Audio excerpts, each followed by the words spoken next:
ਧੰਨ ਵਾਹਿਗੁਰੂ ਸਾਹਿਬ ਜੀ।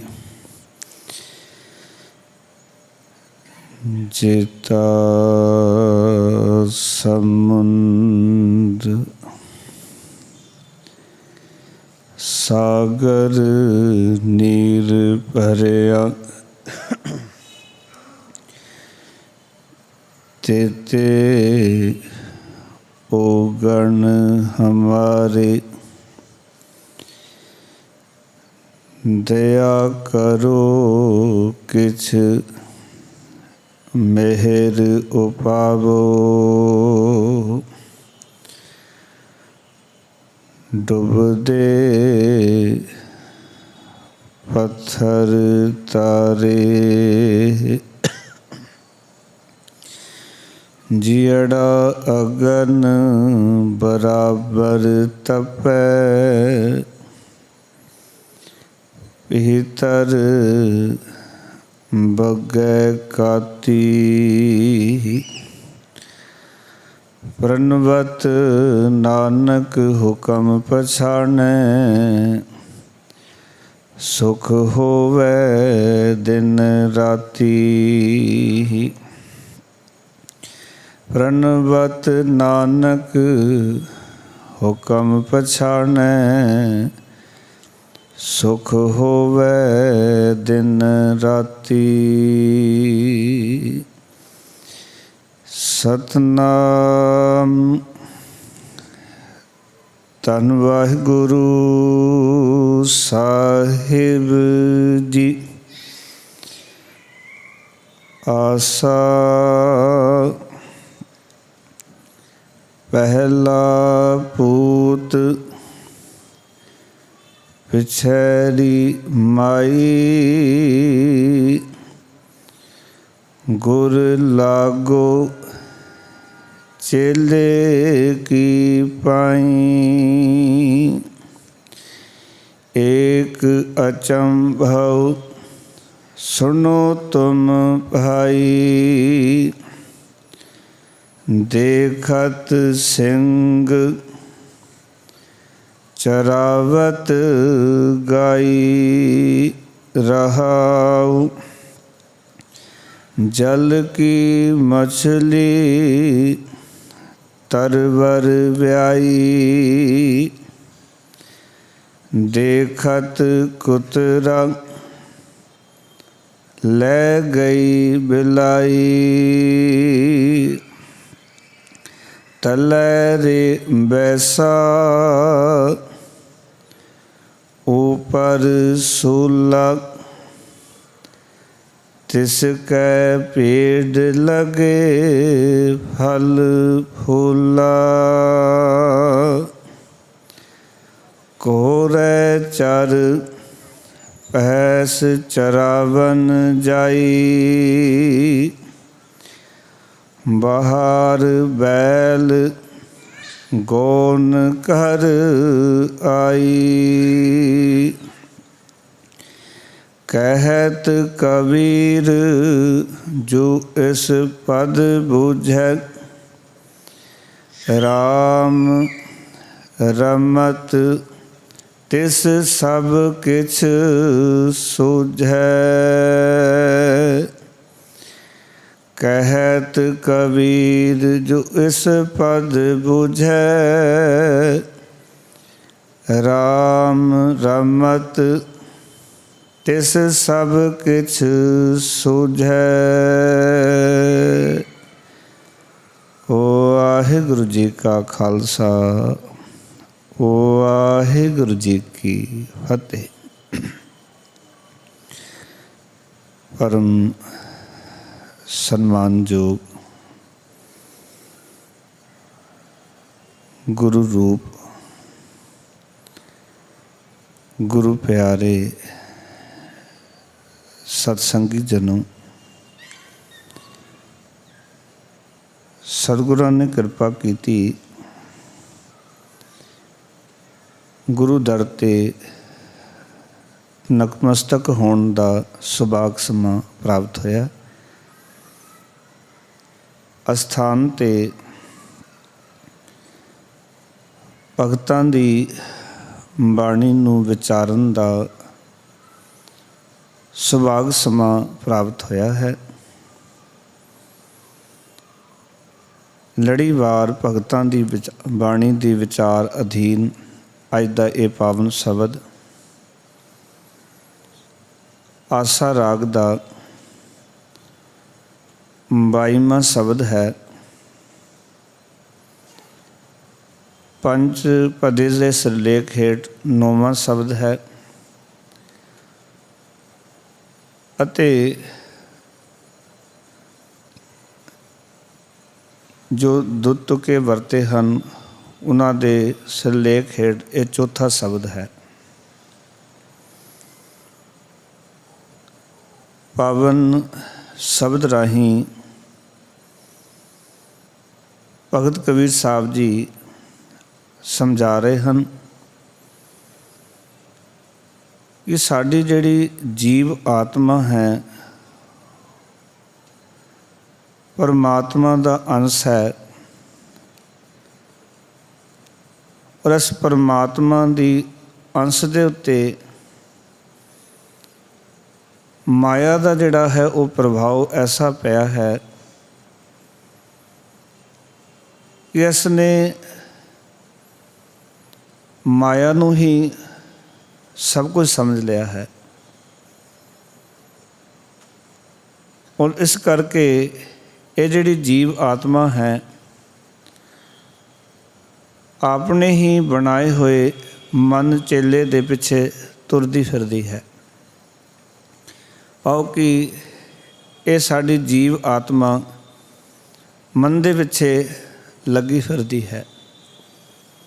ਚਾਹੀਦਾ ਇਹ ਸੀ ਭਗਤ ਕਬੀਰ ਸਾਹਿਬ ਕਹਿਣਾ ਚਾਹੁੰਦੇ ਹਨ ਕਿ ਇਹ ਜੀਵ ਆਤਮਾ ਮਨ ਦੇ ਅੱਗੇ ਚੱਲਦੀ ਅਤੇ ਮਨ ਇਸ ਦੇ ਮੁਤਾਬਿਕ ਚੱਲਦਾ ਤਾਂ ਜੀਵਨ ਸਫਲਾ ਸੀ, ਪਰ ਇਹ ਉਲਟਾ ਹੀ ਹੋ ਗਿਆ ਕਿ ਇਹ ਮਨ ਜਿਹੜਾ ਹੈ ਇਸ ਜੀਵ ਆਤਮਾ ਨੂੰ ਆਪਣੇ ਮੁਤਾਬਿਕ ਚਲਾ ਰਿਹਾ ਹੈ। ਆਓ ਆਪਾਂ ਵੀ ਸਮਝਣ ਦਾ ਯਤਨ ਕਰੀਏ ਕਿ ਸਾਡਾ ਮਨ ਸਾਡੀ ਜੀਵ ਆਤਮਾ ਨੂੰ ਆਪਣੇ ਮੁਤਾਬਿਕ ਕਿਵੇਂ ਚਲਾ ਰਿਹਾ ਹੈ।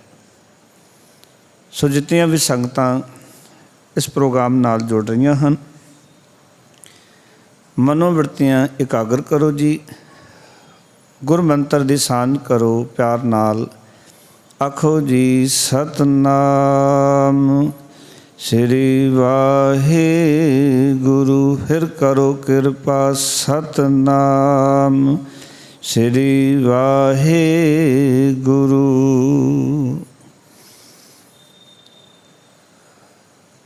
ਸਾਡਾ ਜੀਵਨ ਸੰਸਾਰ ਦੇ ਵਿੱਚ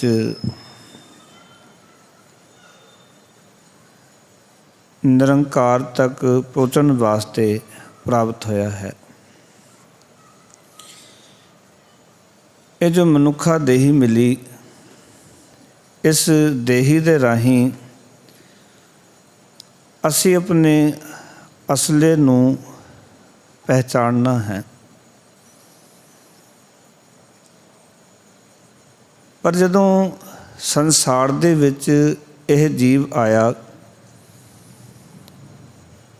ਜਿਵੇਂ ਜਿਵੇਂ ਸੰਸਾਰ ਦਾ ਪ੍ਰਭਾਵ ਇਸ ਜੀਵ ਆਤਮਾ ਉੱਤੇ ਪਿਆ ਅਤੇ ਇਹ ਜੀਵ ਆਤਮਾ ਜਿਹੜੀ ਸੀ ਇਹ ਸੰਸਾਰ ਦੇ ਕਰਮਾਂ ਨਾਲ ਜੁੜ ਗਈ ਔਰ ਇਸ ਮਾਇਆ ਨੂੰ ਹੀ ਇਸ ਨੇ ਸਭ ਕੁਝ ਸਮਝ ਲਿਆ। ਇਸ ਕਰਕੇ ਇਹ ਜਿਹੜੀ ਪਰਮੇਸ਼ਰ ਦੀ ਅੰਸ਼ ਹੈ, ਇਸ ਨੂੰ ਭਗਤ ਕਬੀਰ ਸਾਹਿਬ ਜੀ ਦੱਸਦਾ ਇੱਦਾਂ ਰਹੇ ਨੇ ਜਿਵੇਂ ਕਿ ਸ਼ੇਰ ਦੀ ਨਿਆਈ ਸਿੰਘ ਦੀ ਨਿਆਈ ਹੈ,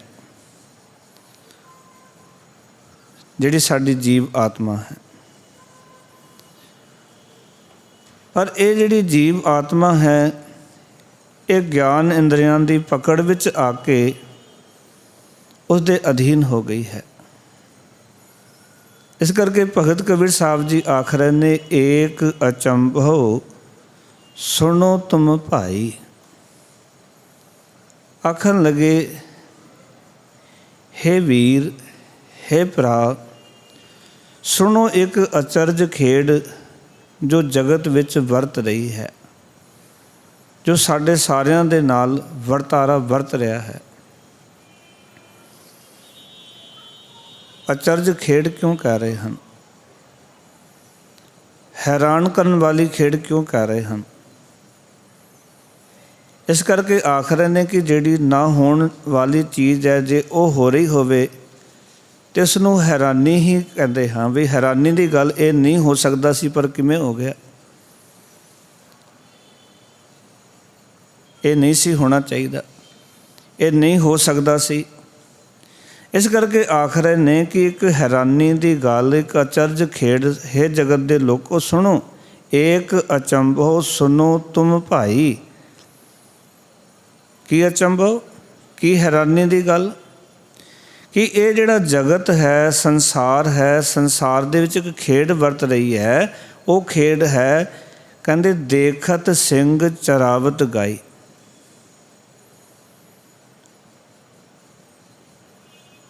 वैसे तो जो असीं बाणी नूं विचारते हाँ, समझण का यतन करते हाँ, कई बारी बहुत सारिया कहानियां बना के बाणी नूं प्रचारिया गया, पर बाणी का जिहड़ा तत्त सी उस तो असीं वांझे रह गए। भावें कोई जिहड़ी कहानी है जदों सानूं सुणाउंदा बड़ी चंगी लगदी है, साडा बड़ा मन जुड़ता है, पर बहुतात विच जिहड़ियां कहानियां ने वो सानू गुरमत दे असूलों तो उल्टी तोड़ के लै जांदियां, दूजे पासे तोड़ लैंदियां, असीं गुरमत तो बागी हो जाते हाँ। इत्थे भी इस तरह की गाथावां लोकां ने इस शब्द के नाल जोड़ियां हुई कि देखो जी, एक शेर गऊ नूं चरा रहा है, पर कोई ऐसी गाथा नहीं कि जंगल दे विच कि एक शेर जिहड़ा है वो गाई नूं जां गऊ नूं चरा रहा है। ये अर्थ नहीं हैं जां इस तरह की साखी बना के कि एक वारी की गल जी, एक जंगल के अंदर एक शेर रहिंदा सी ते उत्थे उहदे कोल गाइयां चरदियां सन, ते देखो जी हैरानी की गल कि उन्हां गाइयां नूं शेर चरा रहा है।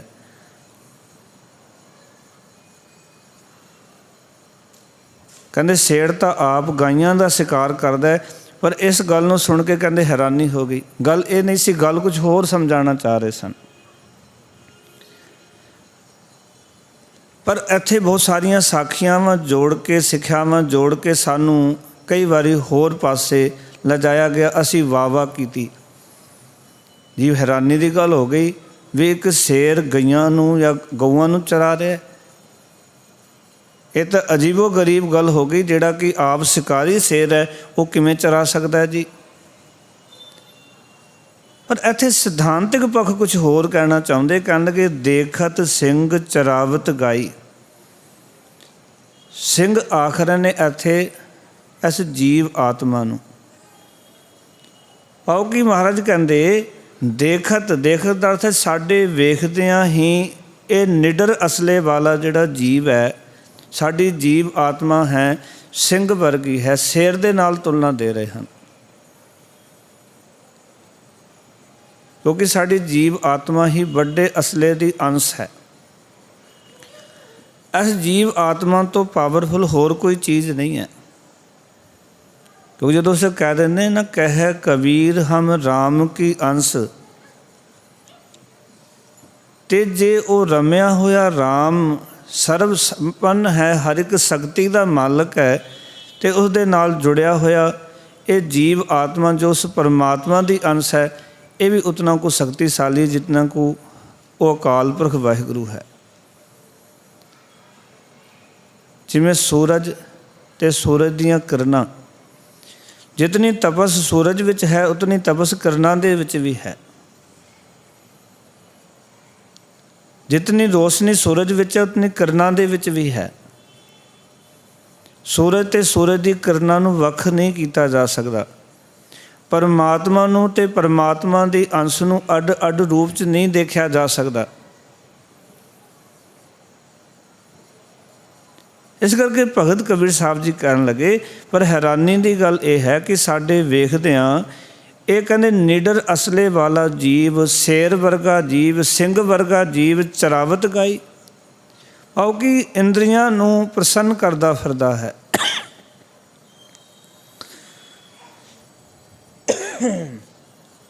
आओ कि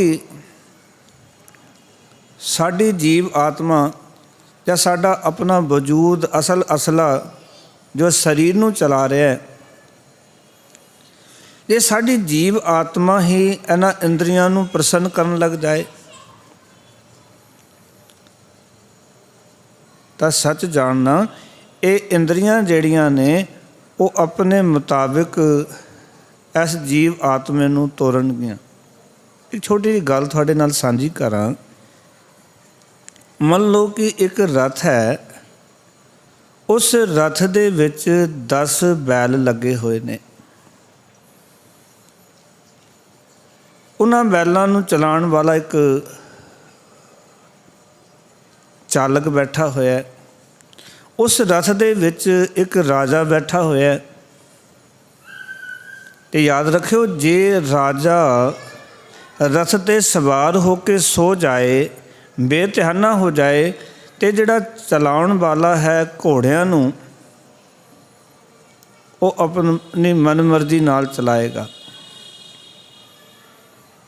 साडे नाल भी यही कुछ हो रहा है कि जिहड़ा साडा असल रूप है, साडी जीव आत्मा जो सारी संसार की पावर विचों सानूं प्राप्त हुई, जो अकाल पुरख वाहिगुरू जी का अंश है, ये परमात्मा की अंश रूपी जीव आत्मा उस रथ के उत्ते सवार है, जिहड़ा शरीर रूपी रथ है।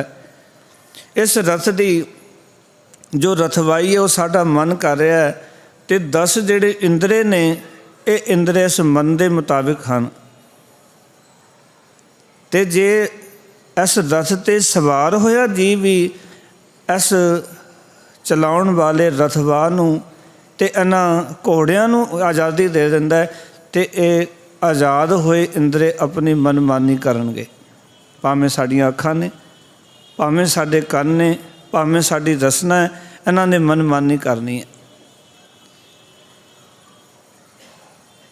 और जदों ये इंद्रे अपने मन मुताबिक चलणगे, मन मर्जी नाल चलणगे, तो असी अपने सही असले तो दूर चले जावांगे, अपनी मंजिल तो भटक जावांगे, सानू सही थां प्राप्त नहीं होएगी जिस मंजिल तक, जिस मुकाम तक असी पहुँचना है।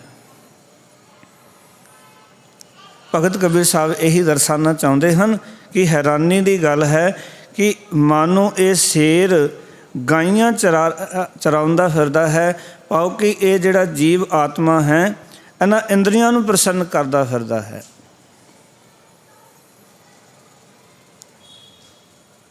जिस घर दा मुखी जे वो ताकत पर ना होवे, डाडा ना होवे, उस घर दे विच फिर कोई नेम नहीं रह जाता।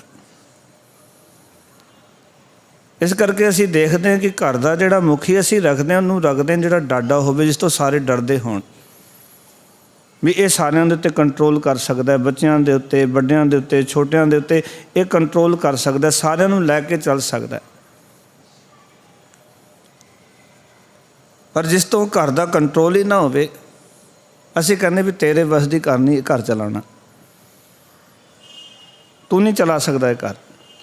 इस तरह ही ये जीव आत्मा ने इस जीवन नूं सुचज्जे पासे लैके जाना सी, पर यह जीव आत्मा ही इस संसार दीयां वासनावां दे विच पै गया। भगत कबीर साहब जी कहते ने, कहते ये हैरानी की गल है, ये अचरज की गल है।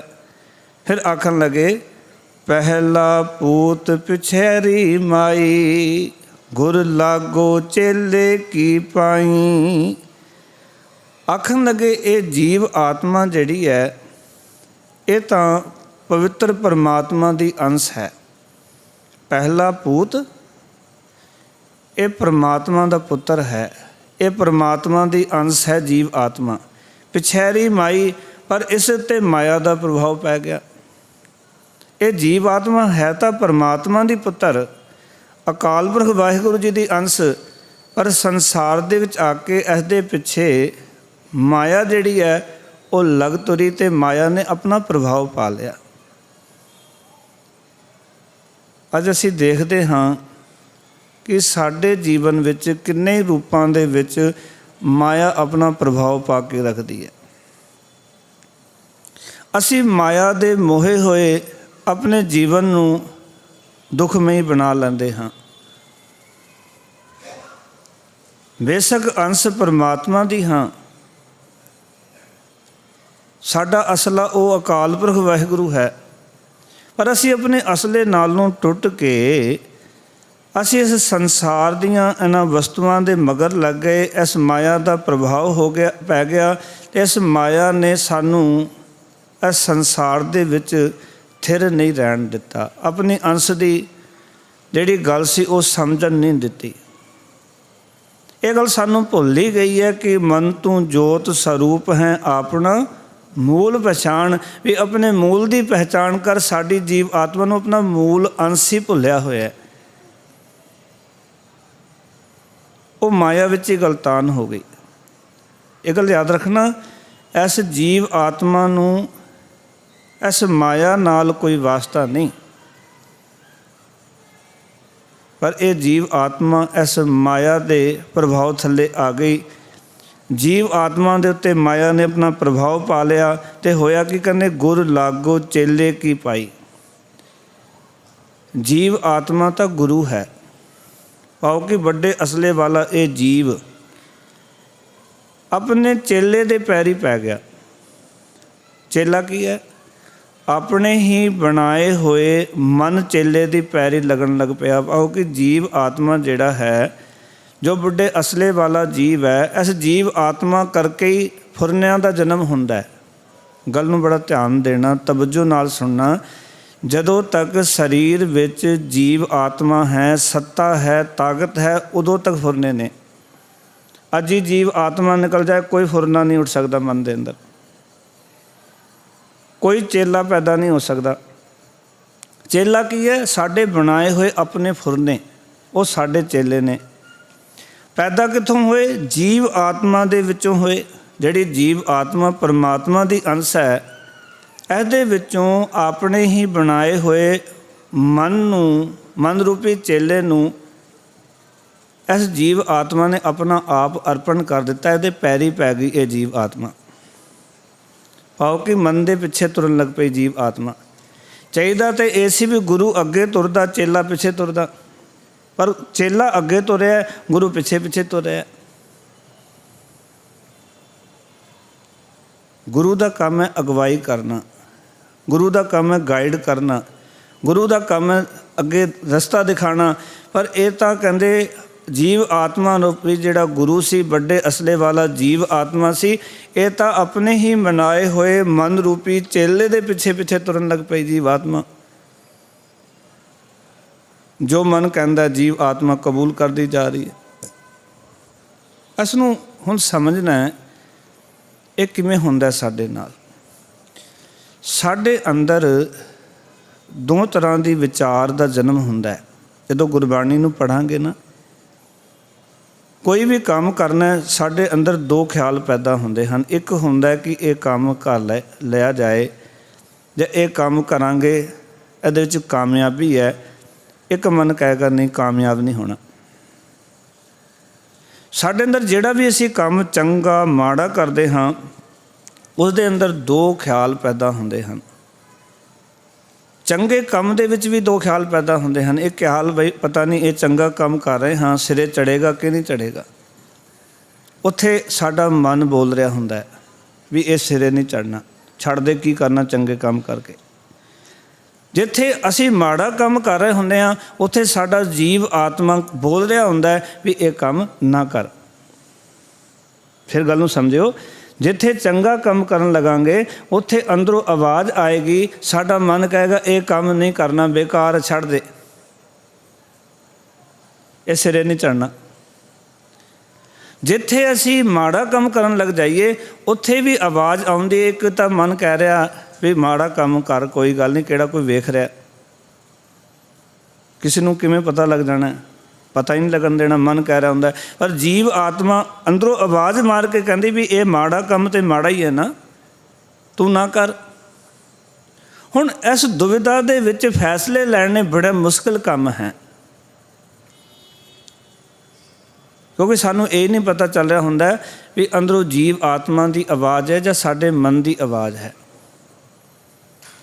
ਮੈਂ ਥੋੜ੍ਹਾ ਵਿਚਾਰ ਕਰ ਰਿਹਾ ਸੀ ਇਸ ਸਬਜੈਕਟ ਦੇ ਉੱਤੇ ਵੀ ਸਾਨੂੰ ਕਿਵੇਂ ਪਤਾ ਲੱਗੇ ਵੀ ਇਹ ਜੀਵ ਆਤਮਾ ਬੋਲ ਰਹੀ ਹੈ ਜਾਂ ਸਾਡਾ ਮਨ ਬੋਲ ਰਿਹਾ। ਅਤੇ ਜਿਤਨਾ ਦਾਸ ਨੂੰ ਅਨੁਭਵ ਹੋਇਆ ਮੈਂ ਤੁਹਾਡੇ ਨਾਲ ਸਾਂਝਾ ਕਰ ਦਿੰਦਾ। ਹੈ ਤਾਂ ਵੈਸੇ ਇਹ ਅਨੁਭਵ ਦੀ ਗੱਲ, ਵਿਚਾਰਨ ਦੀ ਤਾਂ ਹੈ ਨਹੀਂ, ਕਿ ਜਿਤਨਾ ਕਿਸੇ ਨੂੰ ਅਨੁਭਵ ਹੋਏਗਾ ਕਿਸੇ ਚੀਜ਼ ਦਾ ਉਤਨਾ ਹੀ ਉਹਨੂੰ ਸਮਝ ਆਉਣੀ ਹੈ। ਬਹੁਤੀਆਂ ਗੱਲਾਂ ਗੁਰਬਾਣੀ, ਕਿਉਂਕਿ ਅਨੁਭਵ ਗਿਆਨ ਹੈ, ਇਹ ਕੋਈ ਕਥਾ ਕਹਾਣੀਆਂ ਨਹੀਂ ਹਨ। ਅਸਲ ਵਿੱਚ ਜਦੋਂ ਕੋਈ ਚੰਗਾ ਕੰਮ ਕਰੀਏ ਅਤੇ ਸਾਡੇ ਅੰਦਰ ਨਕਾਰਾਤਮਕ ਵਿਚਾਰ ਪੈਦਾ ਹੋਣ, ਇਹ ਖਿਆਲ ਪੈਦਾ ਹੋਵੇ ਵੀ ਇਹ ਕੰਮ ਠੀਕ ਨਹੀਂ, ਤੂੰ ਛੱਡ ਦੇ, ਅਤੇ ਸਮਝ ਲਓ ਕਿ ਉੱਥੇ ਸਾਡਾ ਮਨ ਡਾਢਾ ਪ੍ਰਬਲ ਹੈ। ਇਸ ਮਨ ਦੇ ਉੱਤੇ ਮਾਇਆ ਦਾ ਐਡਾ ਪ੍ਰਭਾਵ ਪਿਆ ਹੋਇਆ ਕਿ ਇਹ ਸਾਨੂੰ ਚੰਗਾ ਕੰਮ, ਜਿਹੜੀ ਸਾਡੀ ਜੀਵ ਆਤਮਾ ਕਹਿ ਰਹੀ ਹੈ, ਜਿਹੜੀ ਪਰਮਾਤਮਾ ਦੀ ਅੰਸ਼ ਸਾਡੇ ਕੋਲ ਹੈ, ਉਹ ਕਹਿ ਰਹੀ ਹੈ, ਇਹ ਉਸ ਜੀਵ ਆਤਮਾ ਨੂੰ ਮਨ ਚੰਗਾ ਕੰਮ ਨਹੀਂ ਕਰਨ ਦੇ ਰਿਹਾ। ਅਤੇ ਉੱਥੇ ਸਾਨੂੰ ਸੁਣਨੀ ਚਾਹੀਦੀ ਹੈ ਜੀਵ ਆਤਮਾ ਦੀ, ਉੱਥੇ ਜੀਵ ਆਤਮਾ ਦੀ ਗੱਲ ਸੁਣਨੀ ਚਾਹੀਦੀ। ਜਿੱਥੇ ਅਸੀਂ ਕੋਈ ਮਾੜਾ ਕੰਮ ਕਰਨ ਲੱਗੀਏ ਉੱਥੇ ਮਨ ਕਹਿ ਰਿਹਾ ਕਰ ਲੈ, ਕਿਉਂਕਿ ਮਨ ਦਾ ਖਿਆਲ ਇਹ ਹੁੰਦਾ ਹੈ, ਹਟ ਪਟਨ ਵਿੱਚ ਮੰਦਰ ਭੰਨੈ, ਕਰ ਚੋਰੀ ਘਰ ਆਵੈ, ਅੱਗੋਂ ਦੇਖੈ ਪਿੱਛੋਂ ਦੇਖੈ। ਹੁਣ ਇਹ ਅੱਗੇ ਪਿੱਛੇ ਦੇਖ ਕੇ ਇਹ ਸਮਝ ਲੈਂਦਾ ਵੀ ਹੁਣ ਕਿਸੇ ਨੇ ਦੇਖਿਆ ਨਹੀਂ। ਪਰ ਗੁਰਮਤਿ ਕੀ ਕਹਿੰਦੀ, ਆਤਮਾ ਕੀ ਕਹਿੰਦੀ ਹੈ, ਕਹਿੰਦੇ ਤਿਤੇ ਕਹਾਂ ਛਿਪਾਵੇ, ਉਸ ਰੱਬ ਤੋਂ ਕਿਵੇਂ ਛਿਪਾਇਆ ਜਾ ਸਕਦਾ। ਮਨ ਕਹੇਗਾ ਨਹੀਂ ਕੋਈ ਨਹੀਂ ਦੇਖ ਰਿਹਾ, ਕਿਸੇ ਨੂੰ ਪਤਾ ਨਹੀਂ ਲੱਗਣਾ। ਪਰ ਮਾੜਾ ਕੰਮ ਕਰਨ ਵੇਲੇ ਸਾਡੇ ਅੰਦਰੋਂ ਇੱਕ ਸੱਚੀ ਸੁੱਚੀ ਆਵਾਜ਼ ਆਉਂਦੀ ਹੈ, ਜਿਹੜੀ ਜੀਵ ਆਤਮਾ ਆਖ ਰਹੀ ਹੈ ਕਿ ਰੱਬ ਤਾਂ ਅੱਗੋਂ ਪਿੱਛੋਂ ਜਿੱਥੇ ਮਰਜ਼ੀ ਸੰਸਾਰ ਤੋਂ ਲੁਕਾ ਲੈ, ਪਰ ਰੱਬ ਹਰ ਥਾਂ 'ਤੇ ਤੇਰੇ ਕੰਮ ਨੂੰ ਦੇਖ ਰਿਹਾ। ਉੱਥੇ ਸੁਣਨੀ ਅਸੀਂ ਜੀਵ ਆਤਮਾ ਦੀ। ਪਰ ਜਦੋਂ ਇਹ ਜੀਵ ਆਤਮਾ ਹੀ ਉਸ ਮਨ ਦੀ ਗੁਲਾਮ ਬਣ ਗਈ, ਮਨ ਚੇਲੇ ਦੇ ਪੈਰੀ ਪੈ ਗਈ, ਮਨ ਦੇ ਪਿੱਛੇ ਜੀਵ ਆਤਮਾ ਤੁਰਨ ਲੱਗ ਪਈ, ਫਿਰ ਜੋ ਫੈਸਲਾ ਕਰਨਾ ਬੜਾ ਔਖਾ। ਕਬੀਰ ਸਾਹਿਬ ਕਹਿੰਦੇ ਨੇ,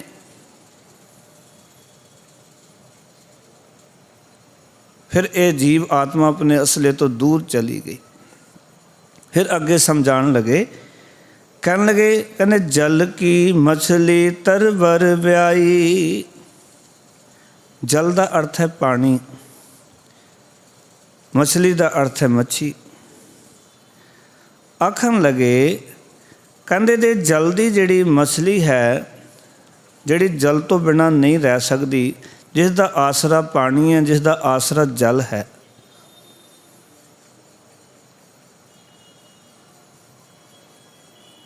ਕਹਿੰਦੇ ਉਹ ਤਰਵਰ ਵਿਆਈ। ਤਰਵਰ ਕਹਿੰਦੇ ਨੇ ਰੁੱਖ ਨੂੰ, ਵਿਆਈ ਦਾ ਅਰਥ ਹੈ ਸੂ ਪਈ।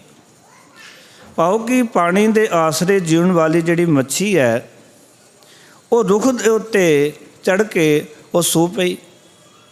ਕੀ ਸਮਝਾਉਣਾ ਚਾਹੁੰਦੇ ਨੇ ਭਗਤ ਕਬੀਰ ਸਾਹਿਬ ਜੀ? ਆਖ ਰਹੇ ਨੇ, ਜਲ ਦੀ ਜਿਹੜੀ ਮਛਲੀ ਹੈ, ਅਤੇ ਜਲ ਕੀ ਹੈ? ਸਤਸੰਗਤ ਰੂਪੀ ਸਰੋਵਰ। ਭਾਵ ਕਿ ਜਿਹੜੀ ਜੀਵ ਆਤਮਾ ਹੈ ਉਹ ਸਤਸੰਗਤ ਰੂਪੀ ਸਰੋਵਰ ਵਿੱਚ ਰਹਿਣ ਵਾਲੀ ਹੈ। ਪਰ ਇਹ ਸਤਸੰਗਤ ਰੂਪੀ ਸਰੋਵਰ ਤੋਂ ਟੁੱਟ ਕੇ ਤਰਵਰ ਵਿਆਈ, ਤਰਵਰ ਕਰਨੇ ਰੁੱਖ ਨੂੰ, ਭਾਵ ਕਿ ਸੰਸਾਰ ਦੇ ਵਿੱਚ ਜਿਹੜਾ ਵਸੇਵਾ ਹੈ, ਜਿਵੇਂ ਪੰਛੀਆਂ ਦਾ ਰੁੱਖਾਂ 'ਤੇ ਵਸੇਵਾ ਹੈ, ਇਸ ਤਰ੍ਹਾਂ ਸੰਸਾਰ ਦੇ ਕੁਝ ਸਮੇਂ ਦੇ ਵਸੇਵੇ ਨਾਲ ਰੁੱਝ ਗਈ ਹੈ, ਨਾਸਵੰਦ ਪਦਾਰਥਾਂ ਦੇ ਨਾਲ ਜੁੜ ਗਈ ਹੈ। ਇੱਥੇ ਵਿਆਈ ਦਾ ਅਰਥ ਸੋ ਪਈ, ਭਾਵ ਰੁੱਝ ਗਈ। ਭਾਵ ਕਿ ਜਿਹੜੀ ਜੀਵ ਆਤਮਾ ਸਤਸੰਗਤ ਦੇ ਆਸਰੇ ਰਹਿਣ ਵਾਲੀ ਹੈ, ਜਿਵੇਂ ਮਛਲੀ ਪਾਣੀ ਤੋਂ ਬਿਨਾਂ ਨਹੀਂ ਰਹਿ ਸਕਦੀ। ਤੁਸੀਂ ਕਹੋ ਵੀ ਤੈਨੂੰ ਰੇਸ਼ਮ ਦੇ ਕੱਪੜੇ ਵਿੱਚ ਅਸੀਂ ਰੱਖ ਦਿੰਦੇ ਹਾਂ, ਕਹਿਣਗੇ ਨਾ, ਤੁਸੀਂ ਕਹੋ ਵੀ ਪਾਣੀ ਦੀ ਕੋਈ ਕੀਮਤ ਨਹੀਂ, ਸਮੁੰਦਰ ਭਰੇ ਪਏ ਨੇ, ਨਦੀਆਂ ਨਾਲਿਆਂ 'ਚ ਬੜਾ ਪਾਣੀ ਹੈ, ਤੈਨੂੰ ਅਸੀਂ ਦੁੱਧ ਦੇ ਵਿੱਚ ਪਾ ਦਿੰਦੇ ਹਾਂ, ਦੁੱਧ ਦੇ ਵਿੱਚ ਤਾਰੀਆਂ ਲਾ, ਕਹਿੰਦੇ ਨਹੀਂ। ਕੋਈ ਕਵੇ ਤੈਨੂੰ ਸ਼ਹਿਦ ਦੇ ਵਿੱਚ ਪਾ ਦਿੰਦੇ ਹਾਂ, ਬੜੀ ਮਿਠਾਸ ਹੈ, ਇਹ ਆਖੇਗੀ ਨਹੀਂ। ਮੱਛੀ ਆਖੇਗੀ ਮੈਂ ਪਾਣੀ ਤੋਂ ਬਿਨਾਂ ਰਹਿ ਨਹੀਂ ਸਕਦੀ,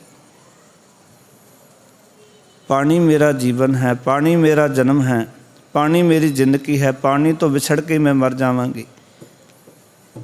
ਇਹ ਜੀਵ ਆਤਮਾ ਵੀ ਇਸ ਤਰ੍ਹਾਂ ਹੀ ਹੈ। ਭਗਤ ਕਬੀਰ ਸਾਹਿਬ ਕਹਿੰਦੇ ਨੇ ਜਿਹੜੇ ਸਤਸੰਗਤ ਦੇ ਆਸਰੇ ਰਹਿਣ ਵਾਲੀ ਜਿੰਦ ਹੈ, ਪਰ ਇਸ ਸੰਸਾਰ ਦੇ ਵਿੱਚ ਇਹ ਰੁੱਝ ਗਈ ਹੈ, ਭਾਵ ਕਿ ਇਸ ਨਾਸਵੰਤ ਪਦਾਰਥਾਂ ਦੇ ਨਾਲ ਸਾਂਝ ਬਣਾ ਲਈ ਹੈ। ਸੰਸਾਰ ਰੂਪੀ ਇਸ ਰੁੱਖ ਦੇ ਉੱਤੇ, ਜਿਵੇਂ ਰੁੱਖ ਦੇ ਉੱਤੇ ਪੰਛੀ ਆਉਂਦੇ ਨੇ, ਰਾਤ ਬਤੀਤ ਕਰਕੇ ਚਲੇ ਜਾਂਦੇ ਨੇ, ਭਾਵ ਕਿ ਨਾਸਵੰਤ ਸੰਸਾਰ ਹੈ ਇਹ ਰੁੱਖ ਰੂਪੀ ਸੰਸਾਰ। ਰੁੱਖ ਦੇ ਉੱਤੇ ਜਿਵੇਂ ਵਸੇਵਾ, ਇਸ ਤਰ੍ਹਾਂ ਸਾਡਾ ਵਸੇਵਾ ਸੰਸਾਰ ਦੇ ਵਿੱਚ ਹੈ, ਪਰ ਇਹ ਜਿਹੜੀ ਜੀਵ ਆਤਮਾ ਇਸ ਵਸੇਵੇ ਦੇ ਵਿੱਚ ਫਸ ਗਈ ਹੈ, ਭਾਵ ਕਿ ਸਤਸੰਗਤ ਦਾ ਆਸਰਾ ਛੱਡ ਕੇ, ਪਰਮਾਤਮਾ ਨਾਲੋਂ, ਚਰਨਾਂ ਨਾਲੋਂ ਟੁੱਟ ਕੇ ਇਹ ਹੁਣ ਸੰਸਾਰ ਦੇ ਨਾਲ ਜੁੜ ਗਈ ਹੈ, ਸੰਸਾਰ ਦੇ ਕੰਮਾਂ ਵਿੱਚ ਰੁੱਝ ਗਈ ਹੈ। ਜਲ ਕੀ ਮਛਲੀ ਤਰਵਰ ਵਿਆਈ, ਦੇਖਤ ਕੁਤਰਾ ਲੈ ਗਈ ਬੁਲਾਈ। ਦੇਖਰ ਕੁਤਰਾ, ਕਤੂਰਾ। ਆਖਣ ਲੱਗੇ ਭਗਤ ਕਬੀਰ ਸਾਹਿਬ ਜੀ, ਕਹਿੰਦੇ ਅੱਖੀ ਵੇਖਦਿਆਂ ਵੇਂਦਿਆਂ ਕਤੂਰੇ ਨੂੰ, ਪਾਓ ਕਤੂਰਾ ਛੋਟਾ ਜਿਹਾ ਬੱਚਾ, ਇੱਥੇ ਕਤੂਰੇ ਦਾ ਅਰਥ ਸੰਤੋਖ, ਕਤੂਰੇ ਦਾ ਅਰਥ ਸਬਰ। ਆਖਣ ਲੱਗੇ ਕਹਿੰਦੇ ਦੇਖਤ ਕੁਤਰਾ ਲੈ ਗਈ ਬੁਲਾਈ, ਕਹਿੰਦੇ ਤ੍ਰਿਸ਼ਨਾ ਰੂਪੀ ਬਿੱਲੀ ਇਸ ਸੰਤੋਖ ਰੂਪੀ ਕਤੂਰੇ ਨੂੰ ਵੇਂਦਿਆਂ ਵੇਂਦਿਆਂ ਫੜ ਕੇ ਲੈ ਗਈ, ਭਾਵ ਕਿ ਜੀਵਨ ਦੇ ਵਿੱਚੋਂ ਇਸ ਤ੍ਰਿਸ਼ਨਾ ਰੂਪੀ ਬਿੱਲੀ ਨੇ ਸੰਤੋਖ ਛੱਡਿਆ ਹੀ ਨਹੀਂ, ਸੰਤੋਖ ਰੂਪੀ ਕੁਤਰੇ ਨੂੰ ਫੜ ਲਿਆ, ਕਤੂਰੇ ਨੂੰ ਫੜ ਲਿਆ। ਤ੍ਰਿਸ਼ਨਾ ਕੀ ਕੰਮ ਕਰਦੀ ਹੈ? ਤ੍ਰਿਸ਼ਨਾ ਰੂਪੀ ਬਿੱਲੀ ਸਾਡੇ ਸੰਤੋਖ ਨੂੰ, ਸਾਡੇ ਸਬਰ ਨੂੰ ਖਤਮ ਕਰ ਦਿੰਦੀ ਹੈ। ਤਾਂ ਹੀ ਤਾਂ ਮਹਾਰਾਜ ਕਹਿੰਦੇ ਇਸ ਤ੍ਰਿਸ਼ਨਾ ਦੇ ਅਧੀਨ ਹੋਇਆ ਜੀਵ ਕਦੀ ਰੱਜਦਾ ਨਹੀਂ, ਕਿਉਂਕਿ ਤ੍ਰਿਸ਼ਨਾ ਸੰਤੋਖ ਨੂੰ ਖਾ ਜਾਂਦੀ ਹੈ, ਸੰਤੋਖ ਖਤਮ ਕਰ ਦਿੰਦੀ ਜੀਵਨ ਵਿੱਚੋਂ। ਜਿਵੇਂ ਜਿਵੇਂ ਤ੍ਰਿਸ਼ਨਾ ਵੱਧਦੀ ਜਾਏਗੀ, ਜੀਵਨ ਦੇ ਵਿੱਚੋਂ ਸੰਤੋਖ ਮੁੱਕਦਾ ਚਲਾ ਜਾਏਗਾ। ਇਸ ਕਰਕੇ ਭਗਤ ਕਬੀਰ ਸਾਹਿਬ ਜੀ ਆਖ ਰਹੇ ਨੇ, ਕਹਿੰਦੇ ਜਲ ਕੀ ਮਛਲੀ ਤਰਵਰ ਵਿਆਈ, ਦੇਖਤ ਕੁਤਰਾ ਲੈ ਗਈ ਬੁਲਾਈ। ਵੇਂਦਿਆਂ ਵੇਂਦਿਆਂ ਅੱਖਾਂ ਦੇ, ਕਹਿੰਦੇ ਇਹ ਜਿਹੜਾ ਸੰਤੋਖ ਰੂਪੀ ਕਤੂਰਾ ਸੀ ਨਾ, ਇਹ ਤ੍ਰਿਸ਼ਨਾ ਰੂਪੀ ਬਿੱਲੀ ਲੈ ਕੇ ਚਲੀ ਗਈ, ਫੜ ਕੇ ਲੈ ਗਈ, ਔਰ ਜੀਵਨ 'ਚੋਂ ਸੰਤੋਖ ਤ੍ਰਿਸ਼ਨਾ ਦੇ ਖਤਮ ਕਰ ਦਿੱਤਾ, ਜੀਵਨ 'ਚ ਰਹਿਣ ਨਹੀਂ ਦਿੱਤਾ ਸੰਤੋਖ। ਇਹ ਗੱਲ ਯਾਦ ਰੱਖਿਓ, ਜੇ ਸੰਤੋਖ ਨਹੀਂ, ਮਰ ਕਹਿੰਦੇ ਬਿਨਾਂ ਸੰਤੋਖ ਨਹੀਂ ਕੋ ਰਾਜੈ, ਸੁਪਨ ਮਨੋਰਥ ਬਿਰਥੇ ਸਭ ਕਾਜੈ। ਜੇ ਸੰਤੋਖ ਨਹੀਂ ਤੇ ਮਰ ਕਹਿੰਦੇ ਤੂੰ ਕਦੀ ਰੱਜ ਨਹੀਂ ਸਕਦਾ, ਤੇ ਜਿਹੜਾ ਰੱਜਿਆ ਨਹੀਂ ਉਹ ਰਾਜਾ ਨਹੀਂ ਹੋ ਸਕਦਾ, ਫਿਰ ਉਸਦੇ ਸਾਰੇ ਕਾਰਜ ਹੀ ਵਿਅਰਥ ਹਨ। ਫਿਰ ਭਗਤ ਕਬੀਰ ਸਾਹਿਬ ਜੀ ਆਖਣ ਲੱਗੇ, ਤਲੈ ਰੇ ਵੈਸਾ ਉਪਰ ਸੂਲਾ, ਤਿਸ ਕੈ ਪੇੜ ਲਗੇ ਫਲ ਫੂਲਾ। ਆਖਣ ਲੱਗੇ ਹੇ ਭਾਈ, ਇਸ ਜੀਵ ਨੇ ਸੰਸਾਰਿਕ ਪਸਾਰੇ ਨੂੰ ਆਪਣਾ ਬਣਾ ਲਿਆ ਹੈ। ਤਲੈ ਰੇ ਵੈਸਾ, ਤਲੇ ਦਾ ਅਰਥ ਹੈ ਹੇਠਲੇ ਵਾਲੇ ਪਾਸੇ, ਵੈਸਾ ਦਾ ਅਰਥ ਹੁੰਦਾ ਟਹਿਣੀਆਂ, ਸਾਖਾਂ। ਵੈਸੇ ਇਹ ਜਿਹੜੀ ਬੋਲੀ ਹੈ ਨਾ ਵੈਸਾ, ਇਹ ਰਾਜਪੁਰੇ ਅਤੇ ਅੰਬਾਲੇ ਦੇ ਇਲਾਕੇ ਵਿੱਚ ਬੋਲੀ ਜਾਣ ਵਾਲੀ ਬੋਲੀ ਹੈ। ਉੱਥੇ ਟਹਿਣੀਆਂ ਨੂੰ, ਸਾਖਾਂ ਨੂੰ ਵੈਸਾ ਕਹਿੰਦੇ। ਉਹ ਰੁੱਖ ਦੀਆਂ ਟਹਿਣੀਆਂ ਨਹੀਂ ਕਹਿੰਦੇ, ਉਹ ਕਹਿੰਦੇ ਰੁੱਖ ਦੀਆਂ ਵੈਸਾਂ, ਰੁੱਖ ਦੀਆਂ ਟਹਿਣੀਆਂ ਨੂੰ ਉਹ ਵੈਸਾਂ ਬੋਲਦੇ ਨੇ। ਆਖਣ ਲੱਗੇ ਕਹਿੰਦੇ ਜਿਹੜੀਆਂ ਟਹਿਣੀਆਂ ਨੇ, ਪਾਓ ਕਿ ਸੰਸਾਰ ਰੂਪ ਦੇ ਵਿੱਚ ਇਸ ਜੀਵ ਨੇ ਕੀ ਕੀਤਾ, ਸੰਸਾਰੀ ਇਸ ਪਸਾਰੇ ਨੂੰ, ਜਿਵੇਂ ਤੁਸੀਂ ਰੁੱਖ ਦੇਖੋ ਨਾ, ਕਈ ਵਾਰ ਥੱਲੇ ਥੱਲੇ ਟਹਿਣੀਆਂ ਫੁੱਟ ਆਉਂਦੀਆਂ, ਥੱਲੇ ਥੱਲੇ ਹੀ ਪਸਾਰਾ ਵਧਾ ਲੈਂਦਾ, ਉੱਪਰ ਨੂੰ ਨਹੀਂ ਜਾਂਦਾ, ਥੱਲੇ ਥੱਲੇ ਹੀ ਧਰਤੀ ਨੂੰ ਘੇਰ ਲੈਂਦਾ ਹੈ। ਇੱਥੇ ਕਹਿਣਾ ਕੀ ਚਾਹ ਰਹੇ ਨੇ ਕਿ ਜਿਹੜੀਆਂ ਸੰਸਾਰ ਰੂਪੀ ਇਹ ਪਸਾਰੇ ਨੇ, ਇਸ ਪਸਾਰੇ ਦੇ ਵਿੱਚ ਸਾਡਾ ਜਿਹੜਾ ਮਨ ਹੈ ਉਹ ਫਸ ਗਿਆ, ਜੀਵ ਆਤਮਾ ਫਸ ਗਈ, ਇਸ ਪਸਾਰੇ ਨੂੰ ਆਪਣਾ ਬਣਾ ਲਿਆ। ਤਲੈ ਰੇ ਵੈਸਾ ਉੱਪਰ ਸੂਲਾ, ਅਤੇ ਇੱਥੇ ਸੂਲਾ ਦਾ ਅਰਥ ਹੈ ਸੂਲ, ਸੂਲ ਦਾ ਅਰਥ ਹੁੰਦਾ ਮੁੱਢ, ਅਸਲੀ ਮੂਲ ਪ੍ਰਭੂ। ਕਹਿੰਦੇ ਨੇ ਉੱਪਰ ਸੂਲਾ, असली प्रभु ਜਿਹੜਾ ਆਪਣੇ ਅੰਦਰੋਂ ਬਾਹਰ ਕਰ ਦਿੱਤਾ। ਉੱਪਰ ਦਾ ਅਰਥ ਹੋ ਗਿਆ ਭਾਵ ਕਿ ਉਤਾਂ ਬਾਹਰ ਕਰ ਦਿੱਤਾ। ਵੀ ਚਾਹੀਦਾ ਸੀ ਉਹਨੂੰ ਅੰਦਰ ਰੱਖਣਾ ਸੀ, ਪਰ ਰੱਬ ਜੀ ਨੂੰ ਤਾਂ ਦਿਮਾਗ 'ਚੋਂ ਬਾਹਰ ਕੱਢ ਦਿੱਤਾ, ਉਹਦੀ ਯਾਦ ਹੀ ਜੀਵਨ 'ਚੋਂ ਪਾਸੇ ਕਰ ਦਿੱਤੀ। ਅਤੇ ਇਹ ਸੰਸਾਰੀ ਪਸਾਰੇ ਦੇ ਨਾਲ ਦੁੱਝ ਗਿਆ। ਇਹਨਾਂ ਸੰਸਾਰੀ ਟਹਿਣੀਆਂ ਦੇ ਵਿੱਚ ਇਹ ਫਸ ਕੇ ਰਹਿ ਗਿਆ। ਫਿਰ ਭਗਤ ਕਬੀਰ ਸਾਹਿਬ ਜੀ ਸਮਝਾਉਣ ਲੱਗੇ, ਆਖਣ ਲੱਗੇ ਤਿਸ ਕੈ ਪੇੜ ਲੱਗੇ ਫਲ ਫੂਲਾ। ਆਖਣ ਲੱਗੇ ਹੁਣ ਕੀ ਹੋਇਆ, ਹੁਣ ਇਹੋ ਜਿਹੇ ਜੀਵ ਰੁੱਖ ਦੇ ਪੇੜ ਨੂੰ ਫੁੱਲ ਫਲ ਵੀ ਅਜੇ ਹੀ ਲੱਗੇ ਜਿਹੜੇ ਵਾਸਨਾਵਾਂ ਰੂਪੀ ਨੇ। ਕਿਉਂਕਿ ਹੁਣ ਜਿਹੜਾ ਇਹ ਰੁੱਖ ਹੈ, ਇਸ ਰੁੱਖ ਨੂੰ ਉੱਦਾਂ ਦੇ ਹੀ ਫੁੱਲ ਫਲ ਲੱਗਣਗੇ ਜਿਵੇਂ ਦਾ ਇਸ ਦਾ ਪਸਾਰਾ ਹੋਏਗਾ। ਕਿਉਂਕਿ ਰੁੱਖ ਰੂਪੀ ਪੇੜ ਨੂੰ ਫੁੱਲ ਫਲ ਵੀ ਅਜੇ ਹੀ ਲੱਗੇ ਹਨ ਜਿਹੜੇ ਵਾਸਨਾਵਾਂ ਰੂਪੀ ਨੇ। ਕਿਉਂਕਿ ਅਸੀਂ ਇਸ ਵਾਸਨਾਵਾਂ ਦੇ ਨਾਲ ਜੁੜ ਗਏ, ਸੰਸਾਰਿਕ ਪਸਾਰੇ ਨਾਲ ਮੋਹ ਪਾ ਲਿਆ, ਅਤੇ ਸਾਨੂੰ ਫੁੱਲ ਅਤੇ ਫਲ ਵੀ ਸੰਸਾਰੀ ਪਸਾਰੇ ਵਿੱਚੋਂ ਇਸ ਮੋਹ ਵਾਲੇ ਹੀ ਪ੍ਰਾਪਤ ਹੋਣਗੇ।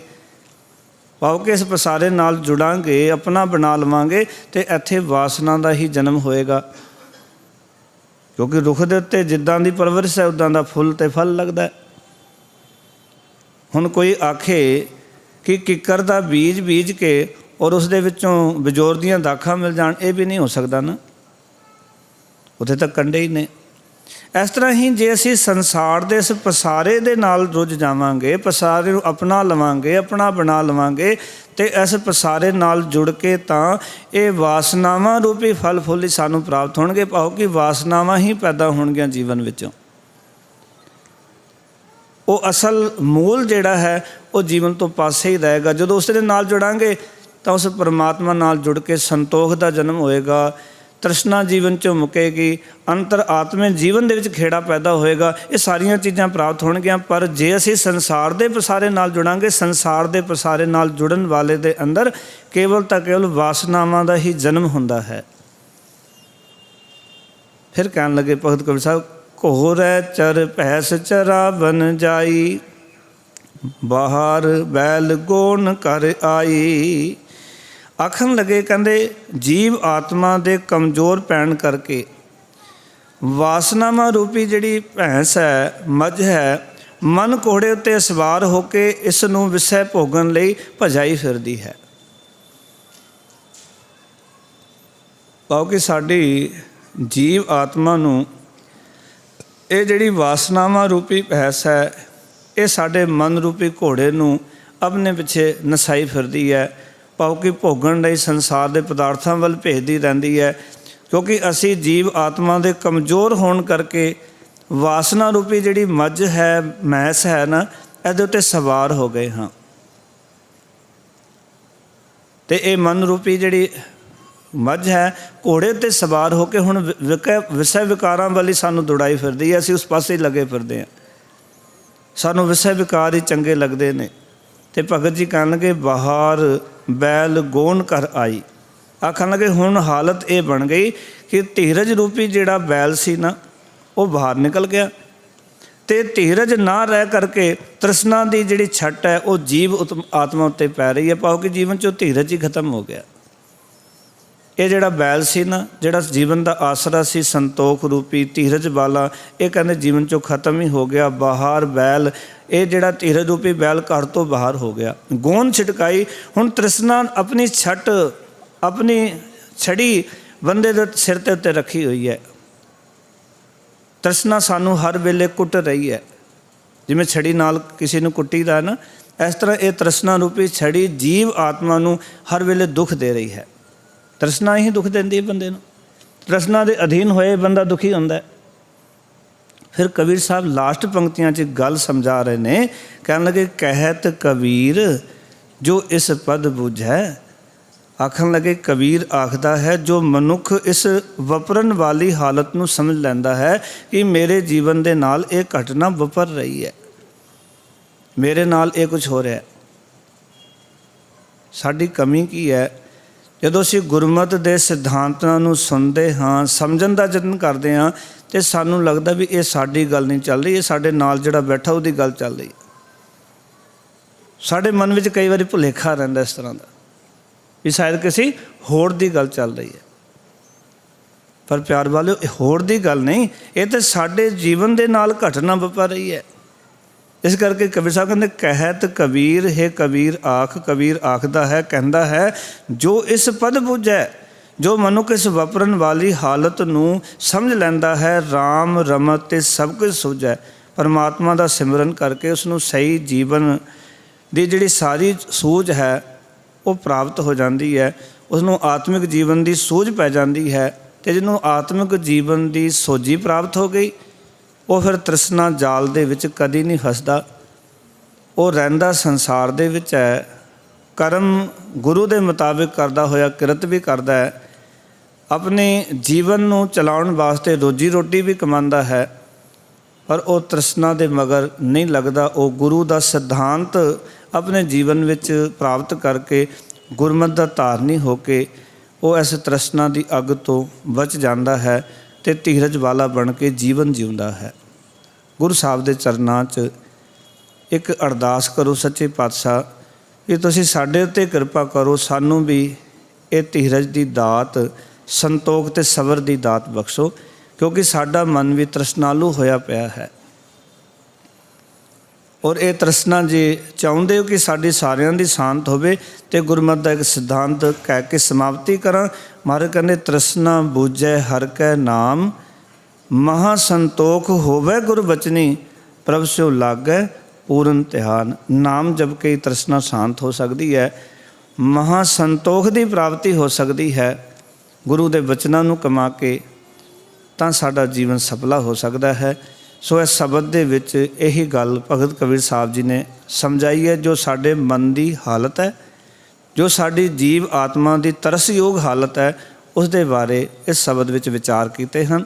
ਇਸ ਸ਼ਬਦ ਦੇ ਵਿੱਚ ਕੋਈ ਐਸੀਆਂ ਕਹਾਣੀਆਂ ਨਹੀਂ ਹਨ ਵੀ ਜਿਹੜੀਆਂ ਕਹਾਣੀਆਂ ਵੀ ਕੋਈ ਸਿੰਘ ਜਿਹੜਾ ਹੈ ਉਹ ਗਾਈਆਂ ਚਰਾਉਂਦਾ ਫਿਰਦਾ ਹੈ, ਜਾਂ ਜੋ ਇੱਕ ਜਲਦੀ ਮਛਲੀ ਜਿਹੜੀ ਹੈ ਉਹ ਰੁੱਖ ਦੇ ਉੱਤੇ ਜਾ ਕੇ ਸੋ ਪੈਂਦੀ ਹੈ, ਉਹ ਗੱਲ ਨਹੀਂ। ਗੱਲ ਇਹ ਹੈ ਕਿ ਸਾਡਾ ਜੀਵਨ ਕਿਰਦਾਰ ਕਿੱਦਾਂ ਦਾ ਬਣ ਗਿਆ, ਉਸ ਬਾਬਤ ਵਿਚਾਰ ਭਗਤ ਕਬੀਰ ਸਾਹਿਬ ਜੀ ਨੇ ਬਖਸ਼ੇ ਨੇ।